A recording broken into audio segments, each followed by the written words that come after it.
حضرت امام صاحب رضی اللہ تعالی عنہ کی جو ولادت ہے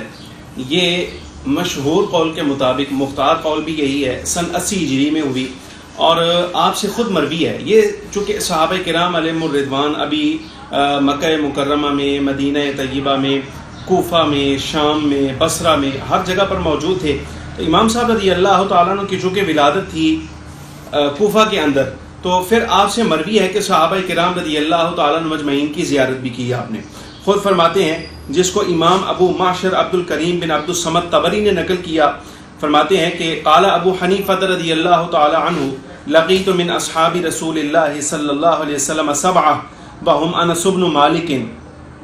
وعبد اللہ بن جزء الزبیدی وجابر بن عبد اللہ ومعقل بن یسار وواثلۃ بن الاسقع وعائشۃ بنت عجرد رضی اللہ تعالی عنہ مجمعین۔ امام صاحب رضی اللہ عنہ فرماتے ہیں کہ میں نے 7 صحابہ کرام علیہم الرضوان کی زیارت کی ہے، جن میں سے حضرت انس بن مالک، حضرت عبداللہ بن جزء الزبیدی، حضرت جابر بن عبداللہ، حضرت معقل بن یسار اور واصلہ بن اسقع اور ایک صحابیہ حضرت عائشہ بنت عجرد رضی اللہ تعالی عنہا، ان کی زیارت۔ اب اس سے معلوم ہوا کہ اگر 7 صحابہ کرام علیہم الرضوان کی زیارت آپ نے فرمائی ہے تو حضرت امام صاحب رضی اللہ تعالی عنہ آپ درجہ کے اعتبار سے تابعین میں شمار ہوتے ہیں۔ اب اس پر ہمارے ائمہ کرام نے کسی کا انکار نہیں ہے، شاذ قول اگر کسی کا مل جائے، نادر قول اگر، تو اس کی طرف تو التفات نہیں کیا جائے گا، چونکہ مختار قول ہمارا یہی ہے ہمارے ائمہ کرام کا، چاہے وہ شوافی ہوں، احناف ہوں، مالکیہ ہوں یا حنابلہ، کہ حضرت امام الائمہ رضی اللہ تعالی عنہ تابعین میں سے ہے۔ حافظ ذہبی رحمۃ اللہ علیہ نے اس کو نقل کیا تذکرۃ الحفاظ میں بھی اور سیر اعلام النبلاء میں بھی اور ہر جگہ پر، بلکہ آپ کی براہ راست روایات میں پڑھ دیتا ہوں تاکہ یہ شبہ ختم ہو جائے کہ امام اعظم رضی اللہ تعالی عنہ تابعین میں سے ہیں کہ نہیں ہیں۔ سب سے پہلی روایت جو حضرت امام الائمہ سیدنا امام اعظم ابو حنیفہ رضی اللہ تعالی عنہ نے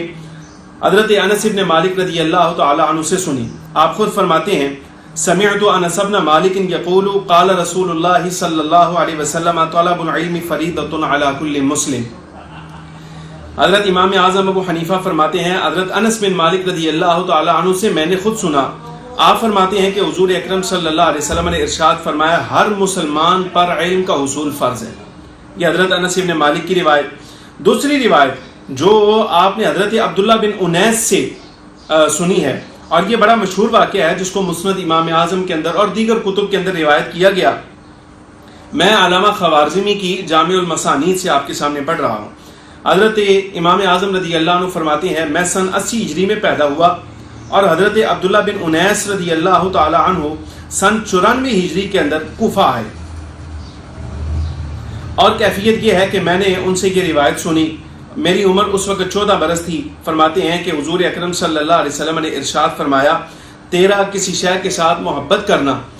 تجھے اندھا بھی کر دیتا ہے اور بہرا بھی کر دیتا ہے۔ مطلب یہ کہ آپ صلی اللہ علیہ وسلم نے ارشاد فرمایا بندہ جب کسی کے ساتھ محبت کرتا ہے تو اپنے محبوب کا عیب نہ اس کو سنائی دیتا ہے نہ دکھائی دیتا ہے۔ یہ روایت ہمارے دیگر ائمہ نے بھی روایت کی ہے، حضرت امام ابو داؤد نے اپنی سنن میں اس کو ذکر کیا۔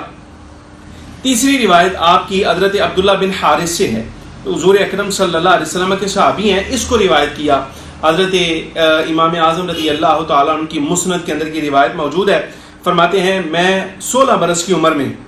جس وقت اپنے والد گرامی کے ساتھ مسجد حرام گیا اور وہاں میں نے ایک حلقہ دیکھا، ایک ہجوم لگا ہے، ایک بزرگ ہستی ہیں جو حدیث روایت کر رہے ہیں، بیان کر رہے ہیں، ان کا درس ہو رہا ہے،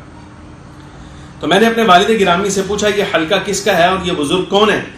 تو آپ نے ارشاد فرمایا یہ حلقہ حضور اکرم صلی اللہ علیہ وسلم کے صحابی حضرت عبداللہ بن حارث بن جزء الزبیدی کا ہے۔ فرماتے ہیں میں آگے بڑھا اور میں نے آپ صلی اللہ علیہ وسلم کی یہ حدیث پاک حضرت عبداللہ بن حارث سے سنی۔ آپ فرماتے ہیں حضور اکرم صلی اللہ علیہ وسلم نے ارشاد فرمایا من تفقہ فی دین اللہ کفاہ اللہ ہمہ ورزقہ من حیث لا یحتسب۔ آپ صلی اللہ علیہ وسلم نے ارشاد فرمایا جو بندہ اللہ کے دین کی سمجھ حاصل کرے تو اللہ تبارک و تعالیٰ اس کے غموں کو کافی ہوگا، یعنی اس کے غموں کو دور کر دے گا اور اس کو ایسی جگہ سے رزق عطا فرمائے گا جہاں سے اس کو گمان بھی نہیں ہوگا۔ اب اس حدیث پاک سے علم کی فضیلت بھی ثابت ہوئی اور خاص طور پہ تفقہ فی الدین کی، من تفقہ فی دین اللہ، جو تفقہ فی الدین حاصل کرے حضور اکرم صلی اللہ علیہ وسلم فرماتے ہیں اللہ اس کے غموں کو دور کر کے اس کو ایسی جگہ سے رزق عطا فرمائے گا جہاں سے اس کو گمان بھی نہیں ہوگا۔ چوتھی روایت حضرت جابر بن عبداللہ انصاری سے ہے، اگرچہ اس پر کلام ہے لیکن میں روایت کر دیتا ہوں، عرض کر دیتا ہوں آپ کے سامنے۔ حضرت امام اعظم ابو حنیفہ فرماتے ہیں اس روایت میں فرق یہ ہے، پہلی جتنی روایات میں نے آپ کے سامنے عرض کی وہاں امام اعظم فرما رہے ہیں کہ میں نے سنا، حضرت انس سے میں نے سنا، حضرت عبداللہ بن حارث سے میں نے سنا، اور حضرت عبداللہ بن انیس سے میں نے سنا، یہ سننے کی روایت کی ہے۔ لیکن جس وقت حضرت جابر بن عبداللہ انصاری رضی اللہ تعالیٰ عنہ سے روایت کیا ہے آپ نے، تو پھر آپ نے سمعتو کے لفظ سماع کا ذکر نہیں کیا بلکہ آپ نے لفظ عن کے ساتھ اس کو روایت کیا۔ امام اعظم رضی اللہ تعالیٰ عنہ حضرت جابر بن عبداللہ سے روایت کرتے ہیں، آپ فرماتے ہیں ایک شخص حاضر ہوا انصار میں سے حضور کی خدمت میں اور عرض کرتا ہے یا رسول اللہ صلی اللہ علیہ وسلم میری اولاد بھی کوئی نہیں ہے اور رزق بھی میرا کوئی زیادہ نہیں، تو بس آپ دعا فرمائیں کہ اللہ تبارک و تعالیٰ مجھے رزق بھی عطا فرمائے اور مجھے اولاد بھی عطا فرمائے۔ تو فخر عالم صلی اللہ علیہ وسلم نے اس کو ارشاد فرمایا تم کثرت استغفار اور کثرت صدقہ، یعنی صدقہ بھی دیا کرو اور ساتھ استغفار بھی کیا کرو، اللہ تبارک و تعالیٰ تمہیں اولاد عطا فرمائے گا۔ اور ایسا ہی ہوا۔ کچھ دیر کے بعد جس وقت وہ بندہ حاضر ہوا تو اس نے بتایا کہ مجھے اللہ تبارک و تعالیٰ نے 9 بیٹے عطا فرمائے ہیں۔ یہ حدیث پاک حضرت امام اعظم رضی اللہ تعالیٰ عنہ، این ممکن ہے شاید ہو سکتا ہے کہ یہ روایت مرسل ہو اور امام اعظم اور حضرت جابر بن عبداللہ انصاری کے درمیان کو دوسرا راوی موجود ہو، لیکن بعض علماء نے کہا کہ حضرت جابر بن عبداللہ انصاری سے آپ کی ملاقات ہے، اس لیے میں نے آپ کے سامنے عرض کر دیا اس کو بھی۔ اور اسی طرح حضرت امام اعظم رضی اللہ تعالیٰ عنہ حضور کے صحابی حضرت عبداللہ بن ابی اوفا سے روایت کرتے ہیں،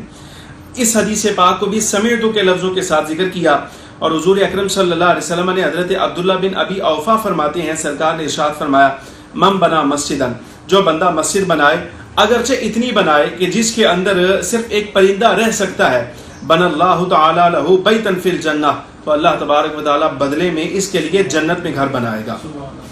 اور چھٹے صحابی اس مقام پر حضرت واصلہ بن اسقا رضی اللہ تعالی عنہ ہیں،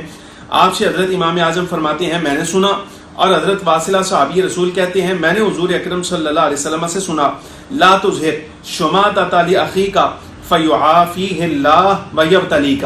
فرمایا اگر تم اپنے بھائی کے اندر کوئی عیب دیکھتے ہو تو اسے اس کے ساتھ عار نہ دلاؤ اور اس کے عیب کو کسی پر ظاہر نہ کرو، ایسا ممکن ہے کہ اللہ تبارک و تعالیٰ اس سے وہ عیب دور کر دے اور تمہیں اس عیب کے اندر مبتلا کر دے۔ لہٰذا ایسے